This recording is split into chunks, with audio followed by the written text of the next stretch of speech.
we are going to look into so many things. Let us really, establish the facts. Let us know whether the Canadian government are lying. Is it possible that the Canadian government are lying? So that is what we are going to establish in this video. So stay with me as we move into it.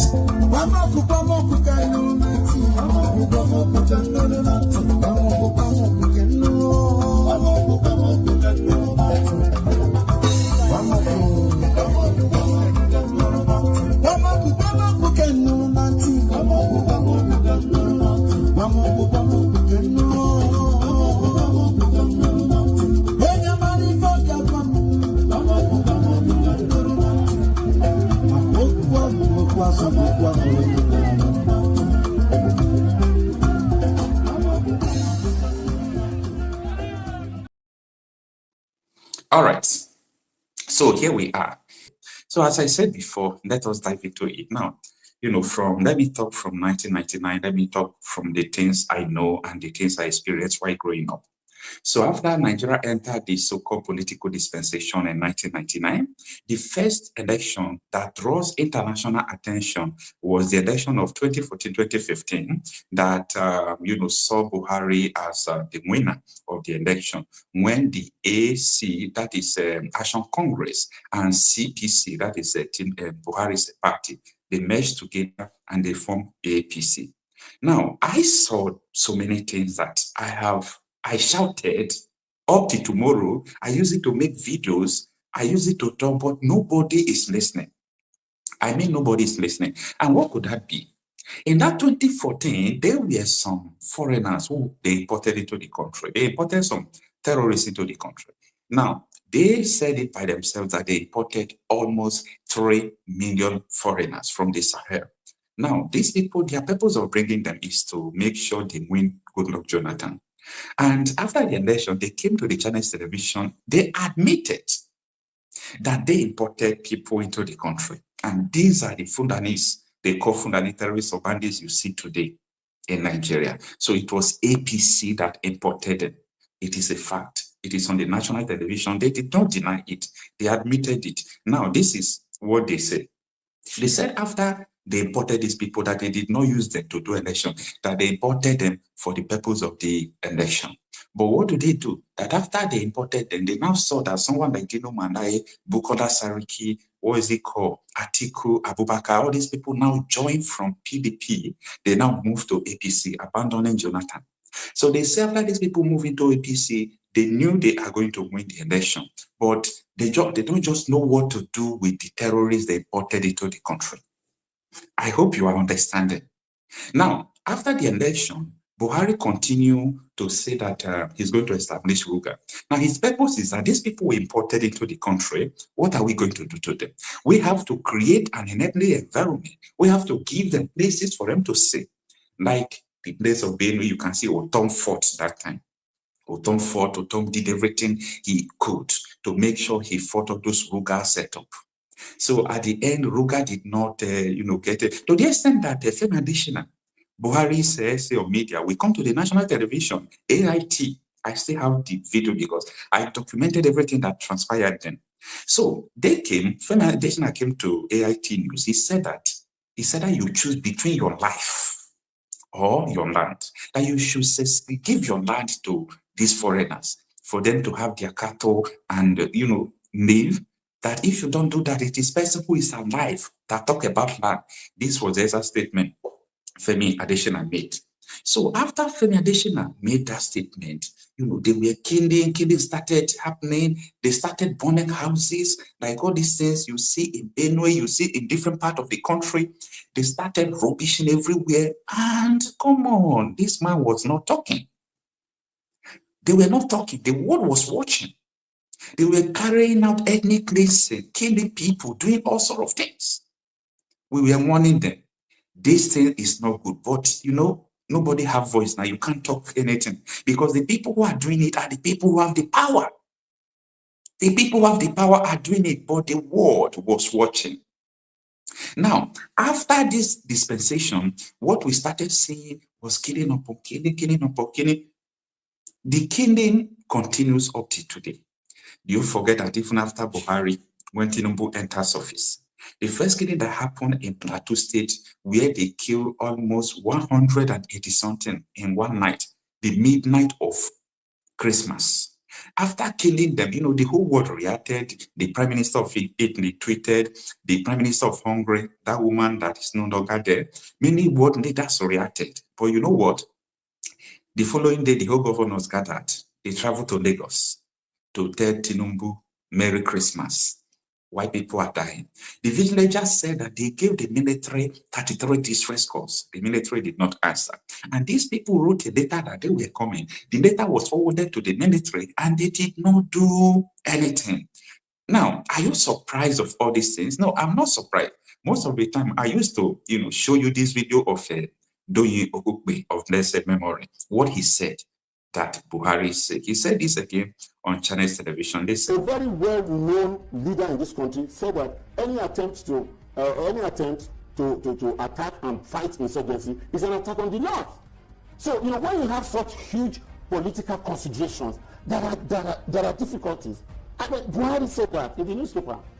General Buhari said that any attack on Boko Haram is an attack on the North. So what do you do as a government? So you want to attack Boko Haram, at the same time, a leader, a respected person in society, somebody who carries, the last vote, the last election, over 2 million people voted for him from the North.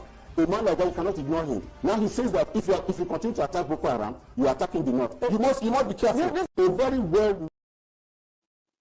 You understand? Actually, you must be very careful. Okay? You must be very careful. That was what Buhari said. If you attack Boko Haram, you're attacking the North. It's not because you're attacking the North. It is because, they imported these people. Let me be talking with the video evidence, okay? Let me be talking with video evidence. Do you understand that even Nnamdi Sheriff, former governor of Borno State, who formed Boko Haram, and Borno State, they kidnapped people, girls, they masterminded so many things that they used to remove Goodluck Jonathan. I hope you remember the history because internet never forgets. And when all this thing was going on, when the heat was on, don't forget that Femi Fandana now came and said, if Ademodu Sheriff want to deny that he is not the one that formed Boko Haram, that they should come, let them go to court. That to the extent that they gave a Boko Haram Commission of Religious Affairs in Borno State, Commission of Religious Affairs, just to compensate them to do all those things. Why am I saying all these things? I am dancing, to the proscription of the People's Democratic Party and APC as terrorist organization by the Canadian government. We are so emotional to understand the truth. Most of the time we say all these things, we talk here, but people will see you that this guy don't want to belong. Just belong to any political party, do this thing so that you will fit in. No, it's not everybody into falsehood. It's not everybody that want to fit in into a notion. It's not everybody that want to fit in into a corrupt system. It's not a must to fit in into a corrupt system. Especially what you know. If you don't know, it's a different case entirely. What you know that this system is absolutely corrupt, this system is not working, this system is like this, and you really want to fit in because you want something to eat, you want to, maybe tomorrow you could become a commissioner, a governor, or local government chairman, but the real people are dying. Now, before I move forward, this is to establish the fact that Canada was right to proscribe PDP and APC as terrorist organization. Most of this thing going on in Nigeria, you see, the world is watching. Now, the head of defense intelligence in Nigeria, Kunde Olawumi, now retired, okay? He came to the national television. He wrote to UN that Nigeria government, most of the officials are sponsoring terrorism. Now, I want us to look into this video. I will come back and let us look into so many reasons why Canada is doing what they are doing. Instead of them to actually discuss the 1999 Constitution, it is a fraud already. That Constitution is a fraud. Now, what you are doing now, you want to start, advancing the interest of those religious groups to actually now confirm that Nigeria is an Islamic state. And let me tell you something that people don't know. This thing was caused by the British between 1900 and 1960. They knew that they cannot govern the North except they allowed them to practice their religion, and they were using their religious leader to basically govern them. It is called indirect rule. Immediately after independence, 1960, the British knew that they shouldn't have forged these two people together. They know. But because they want to achieve the divide and rule and to be able to conquer and take our resources and steal whatever they want to steal over the years, they merged these two people together. They could not govern the North and South under one religious or administration. They know. So they now give independent and match you people to work together. That was why the 1960 coup started. That was how the Civil War started. Now, 86, Babangida came with the OIC stuff, tried to Islamize us. It didn't work. In 2000, when 1999-2000, when Obasanjo came, he permitted them to start practicing Sharia. Don't forget that the heads of the military today now they want to consolidate it. Once you remove that person, all of us, whether you are Hausa, Igbo, Yoruba, Jukun, Christian, traditional, you are now under the law, the Islamic law, because they put it in the constitution.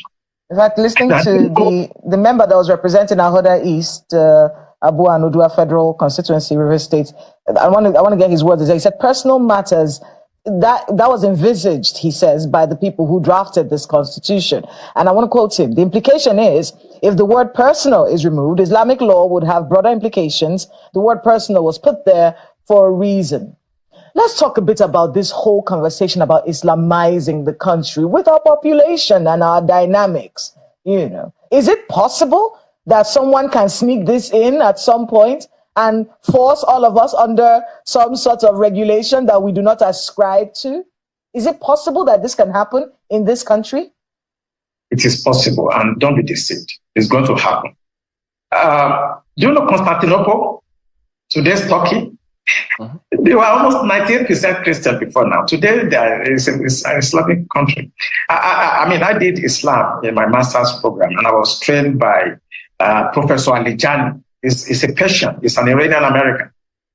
And I scored A. That's excellent in Islam. So I know them. It may take them 1,000 years. They will Islamize Nigeria. So they will take it slowly, gradually. They don't forget. All of us will be dead after some time. Our children that don't care, all this Gen Z will come. They will still Islamize this country. If they can do it in Turkey, today's Turkey, what stops you? Why do you think they won't do it here? Except we take steps now. All right. You see, this is a statement from the head of military intelligence, Nigeria. This is not a statement from a civilian. This is not a statement from ordinary military personnel. You are a soldier, you are a police. No. This is a statement from the head of military intelligence agency. If it is in America, that is FBI. Like the head of FBI in America will come and tell you that, in America here, this thing will happen because the government are doing this, government are doing that. His name is Kunde Ondaomi. He's still alive, all right? He's now a lecturer, associate professor, something like that, University of Ogume in Delta State. Now, the issue here is that this man arrested about 400 Boko Haram members. He was determined to stop the Boko Haram in Nigeria. He was determined to stop the insecurity in Nigeria. He said the whole people he arrested, they were pointing at governors, senators, and people in Aso Rock. He was shocked. He said the DSS knows about it. The NIA knows about it. The DIA knows about it. He said when he was the head of military intelligence agency, he was working with both the DSS and everything. This man is speaking false truth, but Nigerians don't care. People like you watching me, you don't care. You don't care that some group of persons imported terrorists into a country. Up to today, nobody tries them. Nobody's talking about them. And people are still coming out and telling you they are the leader of tomorrow. What are they going to need? What are they going to need? Terrorism? A political party imported 3 million people just for them to win an election. They gave them gun. And after the election, what happens? Where are they? What is going on? So these are the issues that the whole world is watching, but a lot of people don't understand. If you go out now, they seize you as a terrorist. Look at what your politicians are doing. Some people will go out and even present themselves like, I'm a member of a political party in Nigeria, I'm a politician in Nigeria. They think that that will make other people from other countries to look at them as responsible people. No. They will look at you as a responsible people because you're a local government chairman, or you're a commissioner, or you're a governor, or you're a president. They will look at you from what they have seen, for what they have a verifiable evidence. You are terrorists. You imported terrorism into the country. Your people are dying, you are not doing anything. Houses are being burnt. Nothing. You are not doing nothing. You are supervising genocide. Nigerian politicians supervise genocide. Do you know what it means? See, sometimes I think that we Nigerians, we are still part of the problem. Because if a terrorist attack occurred, the victims of the terrorist attack, it is the responsibility of government to do everything. Government will behave because the primary responsibility of any government is the protection of lives and property of the people. But Nigerian government don't care. They don't even mind you. They don't, as far as they have the power, they have the authority, they have the money, they have the security details, like escort and this and to wherever they are going. Okbari, it doesn't concern them. But thank God that the world is watching what is going on. I've shouted time with that number. These people imported terrorists. Nobody's asking them anything. Tinubu is part of the coalition that imported the terrorists. People are afraid to talk. They said, we want to die. If we talk now, they will come after us. As far as what you are saying is the truth, they will even be afraid to come after you. You understand? Tinubu is part of the coalition. Buhari was part of the coalition. Bukola Sariki, this Atiku Abubakar was part of the coalition. But nobody wants to talk about it. They boast that if they did not win the election, blood will flow. A political party. And you are saying you are not a terrorist organization. You are. With a verifiable proof. With a verifiable proof. You are a terrorist. You are a terrorist organization. The organization is a terrorist organization. Now, you see, the purpose why you started doing something matters a lot. At the time, Alhaji Buba Galadima came to Arise News. He said, the reason why Buhari entered into politics is because of the Fulanis in Ilori. That is why I don't just believe all these things, politicians, because they have ulterior motive why they are doing what they are doing. This was what Buba Galadima said. Well, some of us who recruited him into politics had a mission. He's talking about Buhari. And I will reveal that mission today. He's talking about Buhari. General Buhari came into politics. It wasn't his province. He never liked politicians because he believed we are fake and that we don't mean what we say.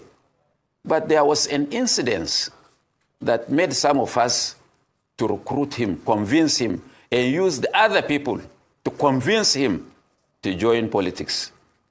And even though we had our own agenda, because in 1999 and 2000, the OPC was on rampage in some parts of the country, especially Southwest, and have inconvenienced a lot of people from this part of the country.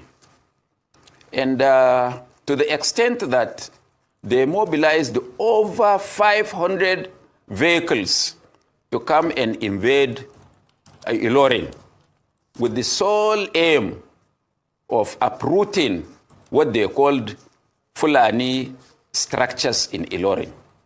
And we felt that was too much. And Obasanjo was doing nothing. President Obasanjo was doing nothing. President Bola Tinubu, then governor of Lagos, was doing nothing.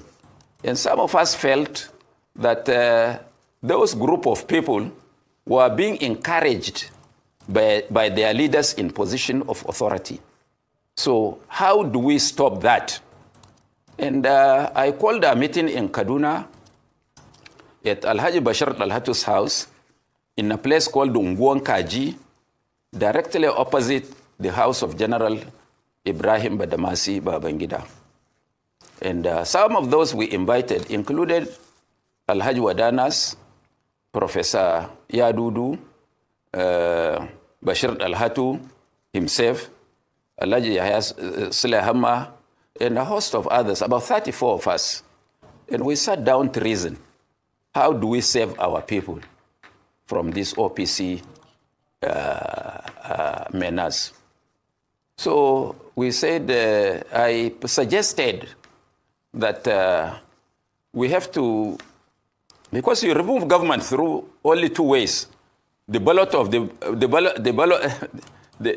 the barrel of the gun and through the ballot box. And they said it was impossible to challenge General Obasanjo. That was how Buhari came to our mind. And when he was approached, he had a very unkind words for politicians. But since he didn't say he was not doing, we still pursued him. To cut long story short, we achieved our first purpose of putting a brake to what OPC was doing, because immediately. All right. I waited till where he will mention that the purpose why this Buba Galadima and some persons inducted Buhari into active politics is because of OPC. So it's not because to rule Nigeria. It's not because to make people better. It's not because of anything. Just because they want to fight the OPC people who are fighting the Fulani. That was why Buhari joined politics. And if you see the whole Buhari's administration, he opens arms to people to come in. He was interested in Ruka, this and that. He was not just interested in the future of the country. Do you now understand? Now, as I said before, that for Buhari to enter, for them to force him to enter, they need to import terrorists into the country. Now, I really want to go to another level of, establishing this fact to you. Do you understand why the government today don't fight insecurity? Now, let us start with what Tinubu told people before he became president. Take a listen. And Aswaju called me. He says, Hajia, I said, sir. He said, I respect your stance on not accepting the appointment. I said, yes, sir. Because I can't be a zombie. I just can't follow you because you said I should follow you. Let me know what you have for us up north. Because if I made a mistake on Buhari, with you, the truth is written on the horizon. So I have to know what you have for us. He said he's in London, that if I can, I should go over. He offered to buy me a ticket. I said, no, sir, I can afford a ticket. And then he said, can I get a hotel for you? I said, yes, that I will appreciate. I took the next Lufthansa to London. I saw him that same night, and we sat. And I said, sir, the reason why I'm not accepting your appointment is because I don't know what you have for us up north. Because in the north, every single person is either waiting to be killed or kidnapped. We can't go on like this. What is your blueprint for us? He told me that he doesn't have anything for us. I said, you mean, sir, you don't have a blueprint? He said, I can't have a blueprint because if I have a blueprint, I'll be stepping on too many toes and they might even kill me. This was what he said.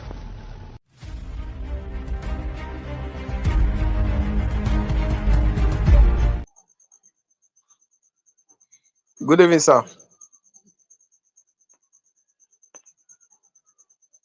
All right. You see what Haja Natasha said, okay? She said that Tinubu, by the way, Tinubu did not deny this allegation. APC did not deny this allegation. She said during the campaign of the presidential election of 2023 that the Tinubu called him and said, come to London and meet me. So she started going to London to meet Tinubu. So when she arrived there, she told Tinubu that I can't just support you. Tell me what you have for us. Like I supported the Buhari. Buhari did nothing. I don't want to repeat the same mistake. Tinubu made one statement. Follow me because we are establishing the reason, the fact why, Canada court said that PDP and APC are terrorist organizations, all right? Now, Tinubu told this lady, she was saying this on a arrest news, so it's a national television. So Tinubu told her that if I fight insecurity, they will kill me. Why that statement? Because these people imported terrorists for them to remove Jonathan. This is what nobody wants to talk about this. Nobody wants to talk. Though the people who imported the terrorists, they came to national television. Most of the time, if they come, they will talk about it. That the purpose why they imported it is not because they wanted to use it to kill people. They just want to use it for the purpose of election. It is still treason. It's a treasonable felony. Nobody's talking about it. Now, how would you think that a governor will come to a national television? I'm going to analyze this statement. Just take a listen.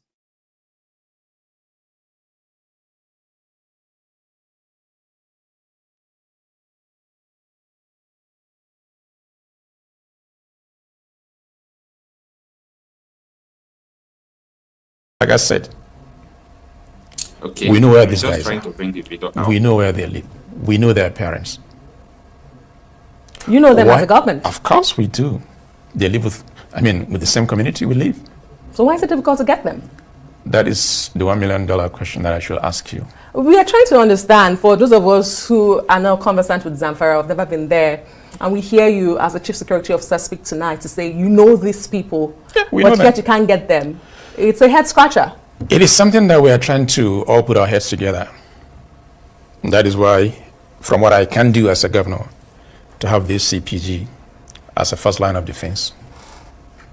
Of course, military are there, police are there, as well as civil defense, but they are not under my control. They are under the control of federal government. And they're, like I said,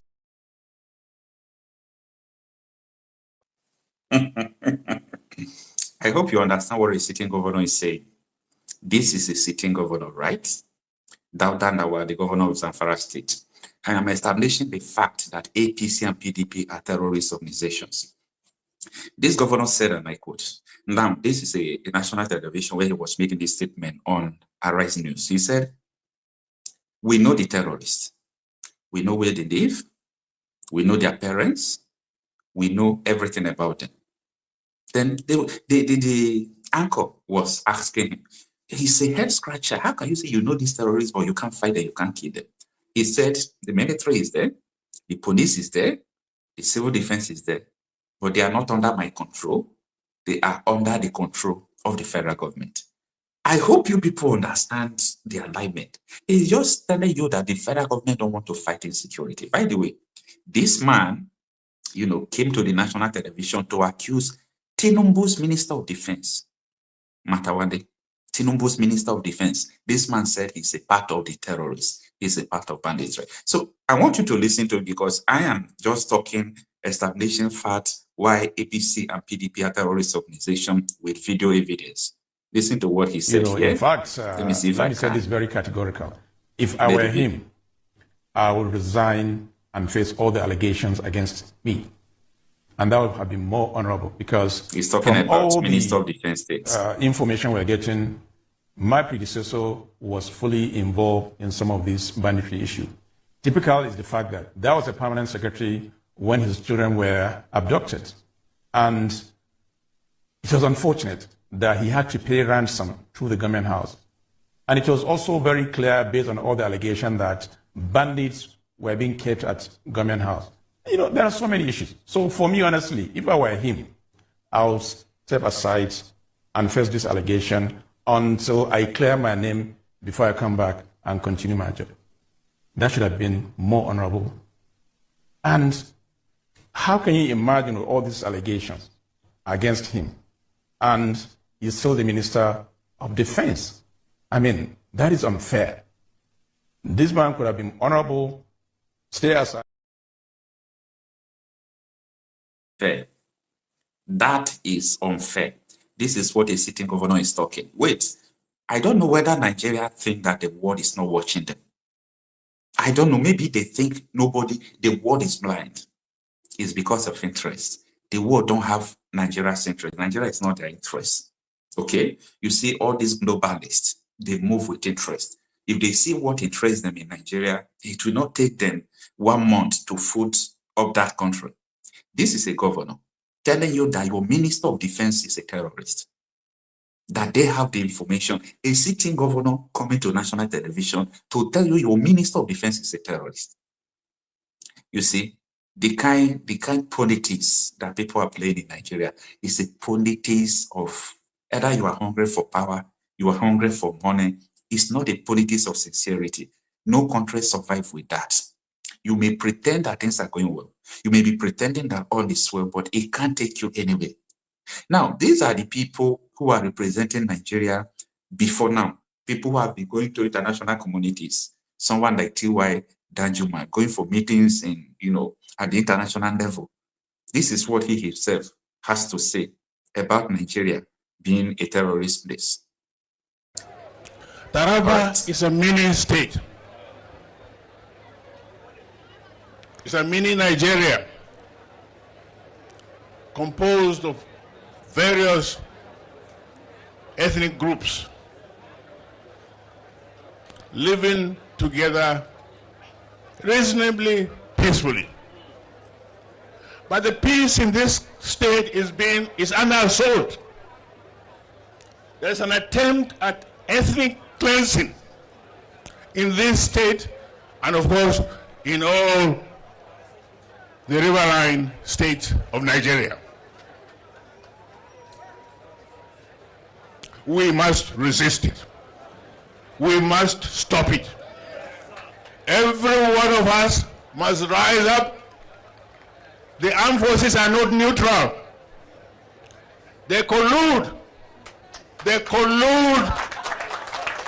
They collude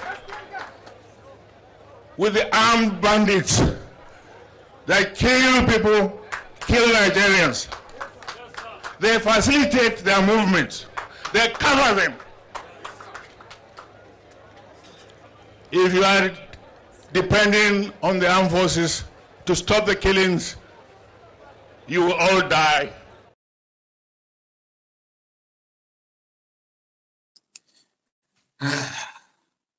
If you are dependent on the armed forces, you will all die one by one.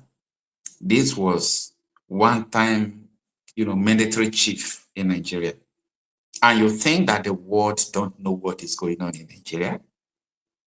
So it baffles me how so many people think that Nigeria is progressing.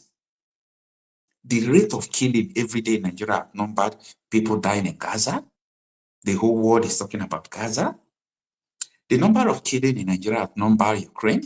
In fact, Nigeria, 1 month, that was the month of March, right? Or February. It outnumbered the whole total of killing in Ukraine this year. Nigeria, 1 month. And the Nigeria government now, they are trying to put up a fight against Canada that, see, we are not terrorist organization, our political parties are not terrorist organization. But what proof are they, what are they talking about? Because the evidence speaks for himself. The evidence is over there speaks for themselves. That political parties have supported terror, they are still supporting terrorists. Now, there was a news. Most media in Canada published it. New York Times published it. France 24 published it. Al Jazeera News published it. What could that be? A senator who is the chairman on National Security Intelligence, Senate Committee on National Security Intelligence. He was sponsoring a terrorist that the whole world, both the Interpol are looking. It's on the what is it called? On a watch list. That terrorist that was going to Hajj in Saudi Arabia, that they intercepted in Abuja, a senator put his name. The whole world is watching. The whole news all over the world publish it. A terrorist was caught while going to Saudi Arabia for prayer in Nigeria. And it was traced that the senator who is in charge of security and intelligence put his name. People are reasoning. People are reasoning at all. Anyway, Nigerians, sometimes they don't even know what is going on in Nigeria because they are enticed to celebrity news. They want, everything happening, their life is just chop and go. Enjoy yourself, anything. That is just Nigeria for you. Nobody pays attention with what is going on. Even though their villages are being burned down, even though their villages are being raised down, they don't even pay attention. It's so pathetic. So what we are saying is that we're establishing the fact that what the Canada government, the court, by designating APC and PDP as a terrorist organization is so valid. Now, let's go back to the video of Femi Falana.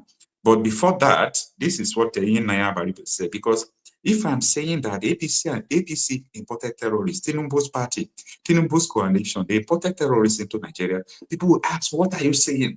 Do you want them to arrest you? I say, how can you arrest me? Police knows about it because every day people say it on a national television. In trying to remove Jonathan, there were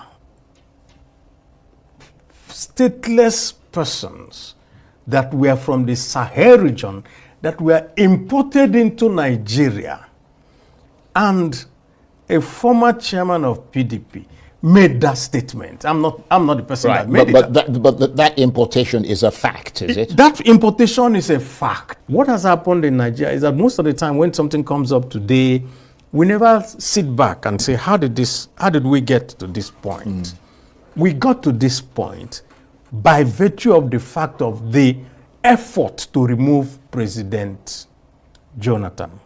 There had always been this herder-farmer clash, but it never got to this point where whole communities were exterminated so that some people will be roaming freely within their land, which is what happens in Plateau and in Benue State. I think Benue is the worst hit. Precisely. Yeah. And you know why? Because most of the banks of the Benue is lush. Because it's... Here, okay? Let me stop the video here. You just listen to a senator, a sitting senator, right?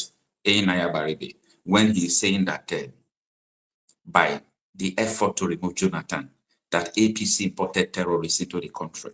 So I am establishing facts. I want you to see by yourself why the world sees Nigeria as a terrorist country right now. All right, let's go to Femi Falana video. This one has to do with the establishment of Boko Haram. That is very important. All right.